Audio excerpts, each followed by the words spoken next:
IKRA FM. Serikali inalenga kuhakikisha kwamba Tanzania inakuwa na nguvu kazi yenye ujuzi wa kisasa inayowezesha kushindana na soko la ajira la kikanda na kimataifa na kuchochea ukuaji wa uchumi wa taifa letu. Serikali yetu ya awamu ya 6 inayoongozwa na Mheshimiwa Dkt. Samia Suluhu Hassan imeweka kipaumbele kikubwa katika kuboresha elimu, mafunzo na ujuzi kama nguzo ya kukuza uchumi wa taifa letu.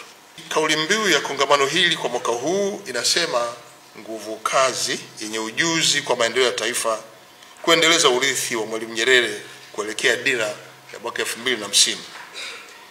Kauli mbiu hii kimsingi inatukumbusha kuwa mafanikio ya taifa letu katika miaka ijayo inategemea sana kwa kiasi kikubwa ubora wa watu wake ambao ndio sisi. Kauli mbiu hii inatuhamasisha kuunganisha urithi wa fikra za Mwalimu Nyerere na mwelekeo wa sasa wa dira yetu ya taifa ambayo tayari imeanza kutekelezwa. Dira hii yenye malengo ambayo inajenga uchumi wa kidijitali, jumuishi, shindani na ambayo inategemea sana ujuzi katika sekta zote. Ndugu washiriki, hayati Mwalimu Nyerere aliamini kuwa nguvu kazi yenye elimu, maarifa, maadili ndio msingi wa uhuru wa kweli na maendeleo endelevu.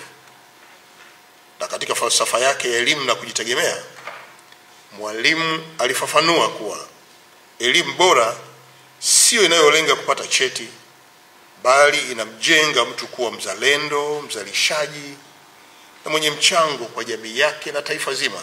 Msingi wa maendeleo ya taifa letu ni watu wenye ujuzi, ubunifu na maadili.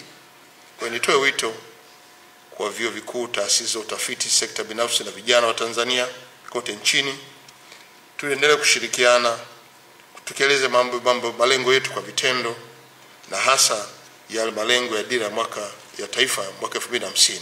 Tuweke mbele elimu bora, ujuzi, ubunifu na uzalendo kama silaha za kujenga taifa lenye ustawi, amani na maendeleo jumuishi.